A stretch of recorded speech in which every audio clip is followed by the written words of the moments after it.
What's up, guys? This is Kyle from Wax Museum, and I am back with my first big mail day of 2025. And you can see I've got an interesting mix of stuff here. I've got three main things that I want to talk about. I've got a single card purchase from eBay. I've got a memorabilia purchase of sorts from eBay that is going to require some investigating on my part or some research, and maybe a little bit of help from you guys as well. And then I've got this stack over here that my aunt sent me that she got in some sort of an auction. She said she wouldn't tell me how much. I don't know where she got it from, but I'm going to run you through that whole stack as well, and that should be a lot of fun. So let's go ahead and start with the single card purchase here.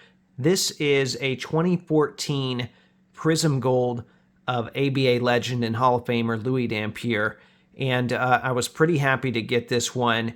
It showed up for, I think they had a $100 or best offer on it, and I offered 40, 45, 50, somewhere in that range for, I don't know, 2 or 3 times. And the seller basically said, hey, I've got so many offers that are just slightly above that. So I kind of waited him out, and 2 weeks later that card was still there. So I was wondering, I don't know, I'm not going to call him a liar. I don't know if those offers fell through or what happened.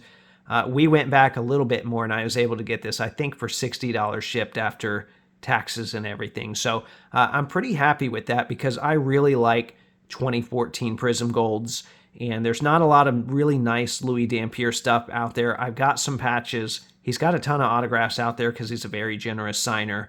But as far as, relevant, shiny stuff, I don't think there's a lot for him out there. So I was very happy to get that one. So that will go in the PC for sure. Okay.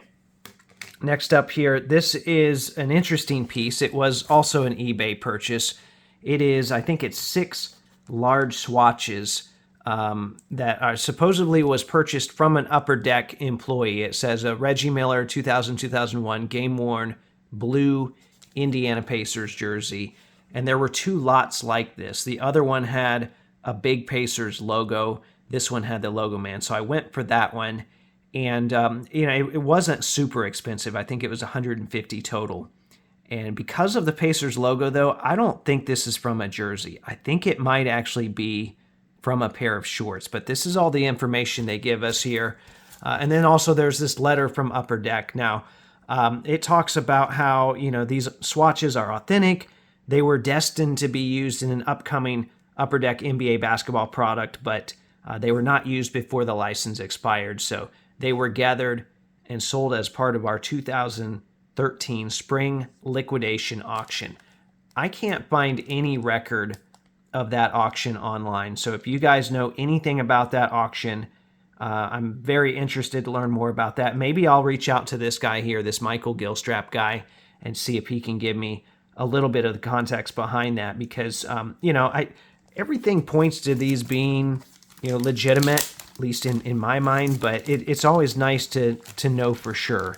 And, that's hard to do. So, but even if you look at the back of the swatches, there's a 7-digit number on there, Reggie Miller Blue. That would be a lot of trouble to go to in order to put that on all this stuff that they're selling.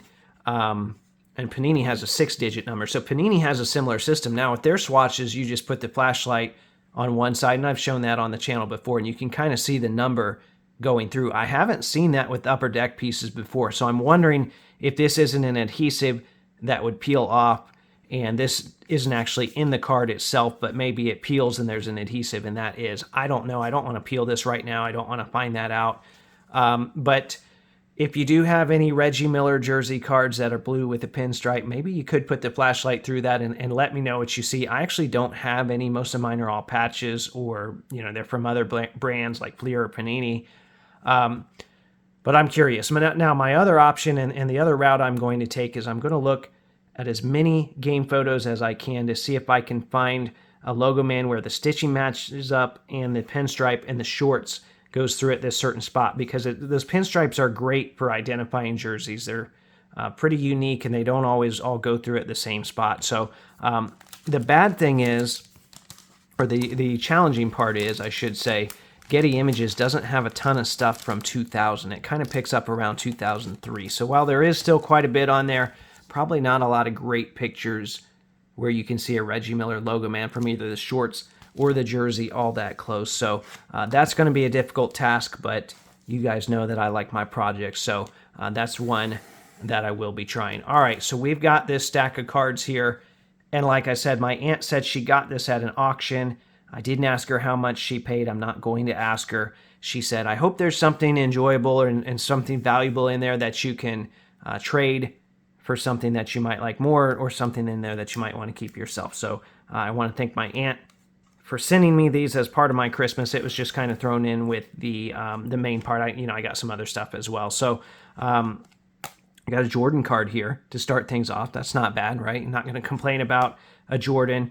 I think I see some other Jordans in this stack as well. Bobby Knight card. So this is some random stuff. So like here's a snap case with only one card in it. We've got a Shaq Classic rookie. There's an 81 Bird, an Alex English rookie. So that's not too bad, right? Rookie of a Hall of Famer. Rodman Finest. So there's some Rodman stuff, some 90s stuff. Oh, and we have a Chris Duarte Chronicles Draft, I think is what that was from. So we've got that mix of old and new. It's kind of like what you see at the card shows. You see the 2020 stuff, or the year right after that, and then you see stuff that was way before that. Like here's another Chris Duarte. But then we got this. I didn't expect this in there. It's a 1975 Buffalo Braves team card. So that's kind of cool. That means there's probably some more vintage stuff in there. We've got a David Robinson rookie, Shaq, a few Shaqs here. Looks like a Kobe rookie. I think that's 96 Pacific. Little tiny ding on that top corner. Otherwise, from first look, doesn't look all that bad. Always good to get a Kobe rookie. We've got the Olympic cards. I'm guessing that's the set that's in here. I'm not going to open all that right now. I'm guessing that's the set. All right. That's a pretty good start there. Let's see what else we got. I see some more vintage here. I like that. But Jordans are also good. Not sure on the condition of these. Even the top-loaded ones look like the corners are all a little dinged. But as I'm looking through these Jordans, I see something that I like more. Is that another Jordan there on the back of that? What else in here? Yeah, it looks like some more Jordans in there. But I'm distracted by this 1970 tops here of Kareem, Jerry West, and Elvin Hayes. That one's going in the PC. That looks pretty good. I know the centering is way off, as they were on most of those, but otherwise that one looks pretty good. I like that card a lot. Very good. So I like that one. Here's an 81 Kareem. It's got some creases in it. That'll just probably go in the PC too. Some more Jordan stuff. I'll kind of look at the condition of those and figure out what I want to do with those. Those I might end up moving at a local show, just because Jordan stuff moves pretty easy and easy to consolidate into something else. I do keep some Jordans, but typically not like all those are, from a set of some sort. I don't keep a lot of those. Got a Walter Davis here.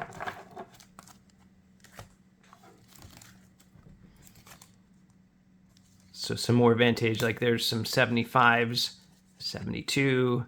There's a Cornbread card, another 75, George Trapp. I think he was stabbed to death. 72, Elvin Hayes, Kevin Porter, Gene Kennedy, or Goo was his nickname. Jack Sigma. We got another Kobe here. That's in a team bag and an Ultra Pro protector and a penny sleeve. Third year Kobe here. It looks like it's in pretty good shape. And that one he's got, he's guarded by Jordan. So that's kind of, people like that one quite a bit. I'll leave it in there for right now. We got a Jordan, another Jordan here. And looks like, and these are all these Jordans in this stack looks like are dinged on the corners, unfortunately. Mainly that Jordan Files set. I won't spend a lot of time with those. And then that one is from 96. Top Stars. It's a good looking card though. And then closing it out here, wouldn't be modern stuff without the Chronicles. What is this? Chronicles Draft, Donruss Draft, or whatever I don't know what they called it. I think it's Chronicles though. I know the Luminance is. But anyway, that was a fun little stack. So I'm glad my aunt sent me those. I hope she didn't pay a ton for those. I'm appreciative either way. I really like that Kareem card, and I've already, here we go. It's at the bottom here. Really like that one. So anyway, there you have it. Had some interesting mail. If you know something about that 2013 Upper Deck liquidation auction, please reach out. Please let me know. Otherwise, remember there are new episodes of the audio podcast that come out every Thursday. And as always, thanks for watching.